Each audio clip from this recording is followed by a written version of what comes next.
పాండవ వంశీయుల ధైర్యం రక్తంలో ఉన్న రాజులు ముదిరాజులు.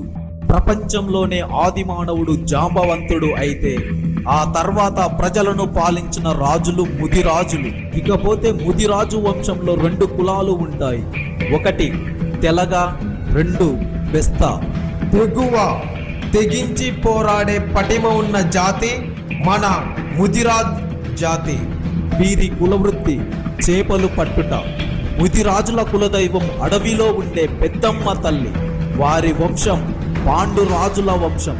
తెలంగాణలో ముదిరాజుల సంఖ్య 45 లక్షలు. దక్షిణ తమిళనాడును పాలించిన 3 తరాల వంశీయులు ముదిరాజులు. వీరే ఆదిరాజులు. తమిళనాడులోని కొన్ని సామ్రాజ్యాలను ముద్దరాసులు క్రీస్తు శకం 655 నుంచి 851 సంవత్సరం వరకు